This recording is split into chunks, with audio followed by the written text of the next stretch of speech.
Kinetic theory of gases सबसे आसान topic है, लेकिन पता नहीं क्यों बच्चे लगातार मुझको मैसेज कर रहे थे कि सर प्लीज़ इसको भी एक्सप्लेन कर दो, आप अच्छा एक्सप्लेन करते हैं। लेकिन ऐसा भी नहीं होना चाहिए कि आप लोग बिल्कुल इजी ही टॉपिक मुझे दे दो कि सर इसको एक्सप्लेन कर दो। इसके तो 2-3 पॉइंट पढ़ते ही आपको समझ में आ जाएगा हाँ क्या बकवास की जा रही। खैर, काइनेटिक थ्योरी ऑफ गैसेस के बारे में कम से कम आधा पोर्शन तो वो है जो आप पढ़ते हुए आ रहे हो गैसेस के बारे में। धीरे धीरे मैंने आपके शॉर्टकट ये लिख दिए, पूरा एक्सप्लेन कर दूंगा। सबसे पहला इस थ्योरी का पॉइंट है कि जो गैस के मॉलिक्यूल हैं वो रैंडमली मोशन करते हैं। उनका मोशन रैंडम है, ऐसा नहीं है कि बस ऐसी गैस जा रही है सीधी सीधी, नहीं नहीं, कोई कहीं भाग रहा है, कोई कहाँ। रैंडम का मतलब क्या होता है? बिखरापन। गैस के मॉलिक्यूल का मोशन बिखरा हुआ होता है। The gaseous molecule move randomly, कोई भी फिक्स उनकी डायरेक्शन नहीं होती, कुछ नहीं। ठीक है, तो आपका जो पहला पॉइंट है वो यही है कि गैसियस मॉलिक्यूल रैंडमली मोशन करते हैं, कोई उनकी फिक्स डायरेक्शन नहीं है, वो कहीं भी मोशन कर सकते हैं। दूसरा पॉइंट ये है, गैस के जो मॉलिक्यूल होते हैं उनके बीच कोई भी ग्रेविटेशनल फोर्स काम नहीं करता। क्योंकि अगर आपको तो मालूम है कि ग्रेविटेशनल फोर्स क्या होता है, दुनिया की किसी भी चीज़ को आप ऊपर फेंकते हो वो नीचे आती है। लेकिन गैस के जो मॉलिक्यूल हैं वो हमेशा से ऊपर की तरफ मोशन करती है। क्यों? क्योंकि उनके ऊपर कोई भी ग्रेविटेशनल फोर्स काम नहीं करता। आपको जो जो पॉइंट मैं अपनी लैंग्वेज में लिखवाता रहूँगा, वीडियो को पॉज करके लिखते रहना, है ना। No gravitational force acts on gaseous molecule, gaseous molecule move randomly. Clear. Third, gas के मॉलिक्यूल के बीच किसी भी तरह का इंटरेक्शन नहीं होता। गैस के मॉलिक्यूल अगर देखो एक मॉलिक्यूल ये रहा, एक मॉलिक्यूल ये रहा, अगर ये आया आपस में, अगर इनके बीच अट्रैक्शन है तो ये जुड़ जाएंगे, अगर उनके बीच रिपल्जन है तो ये आपस में टक्कर भी नहीं मारेंगे, बस ऐसे एज इट इज़ बाहर चले जाएंगे। क्यों? क्योंकि रिपल्जन में कोई चीज़ जुड़ती नहीं, ये तो आपको मालूम ही है। तो ना तो गैस के मॉलिक्यूल के बीच अट्रैक्शन होता ना रिपल्जन होता। No interaction occurs among the gaseous molecule, ये थर्ड पॉइंट है। ये कहा था कि अगर गैस के मॉलिक्यूल आपस में आते भी हैं ना तो ऐसे नहीं कि रिएक्शन कर लेंगे क्योंकि अट्रैक्शन है। अरे भैया, ना अट्रैक्शन है ना रिपल्जन है, बस वो तो अगर पास भी आते हैं ऐसे तो बस टक्कर मार के ऐसे चले जाते हैं वापस।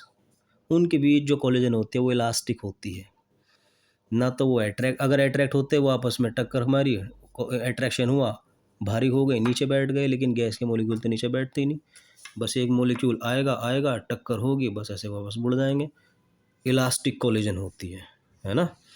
और फिर ये है पॉइंट देखो काइनेटिक एनर्जी क्या होती है।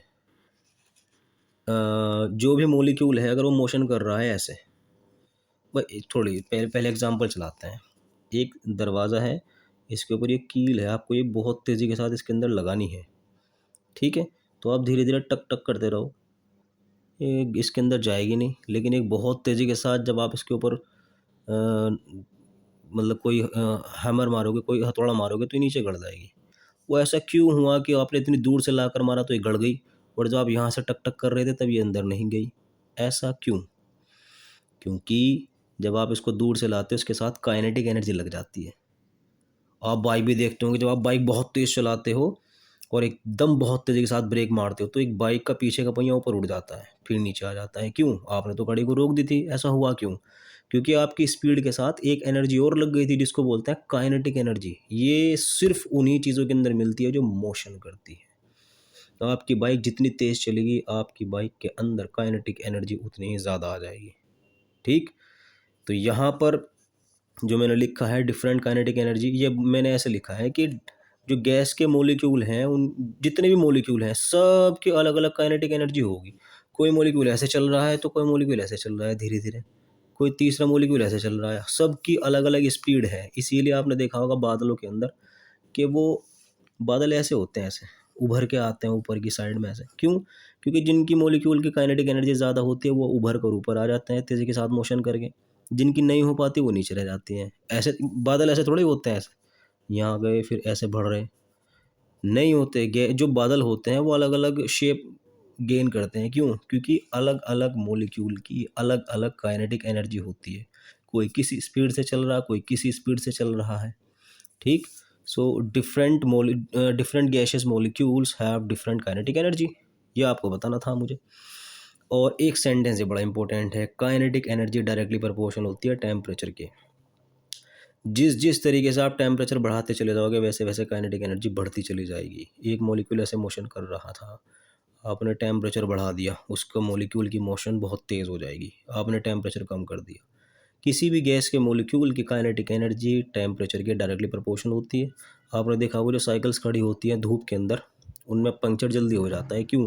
क्योंकि वो जो गैस है टायर पंक्चर में, जो टायर के अंदर गैस भरी भरी हुई है, जैसे ही उसके ऊपर सनरेज पड़ती हैं तो क्या होता है, उसका टेम्परेचर बढ़ जाता है। टेम्परेचर बढ़ने से उसके अंदर मॉलिक्यूल का मोशन बहुत तेज़ हो जाता है और उसका प्रेशर ज़्यादा होने की वजह से टायर में पंक्चर हो जाता है। ठीक, ये आपको पॉइंट याद करना है।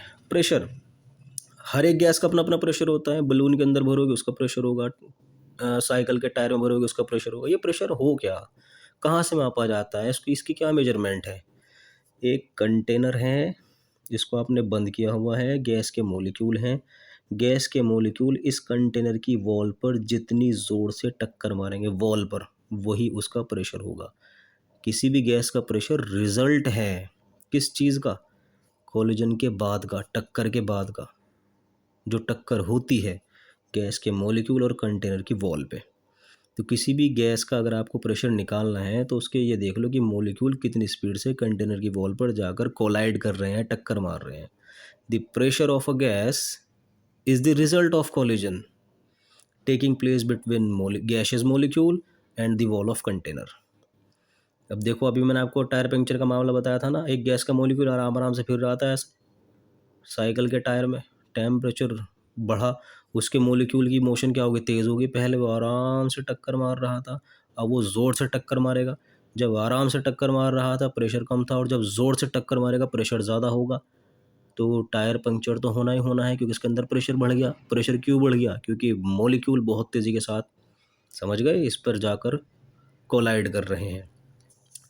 लास्ट, वॉल्यूम ऑफ गैसेस बहुत बहुत ज़्यादा होता है। किससे? मॉलिक्यूलर वॉल्यूम से। देखो, मेरे आपके हवा के जो आपके कमरे के अंदर हवा है उसमें ऑक्सीजन मॉलिक्यूल है, ये O2 मॉलिक्यूल फिर रहे हैं, लेकिन आँख से तो नहीं दिख रहे ना।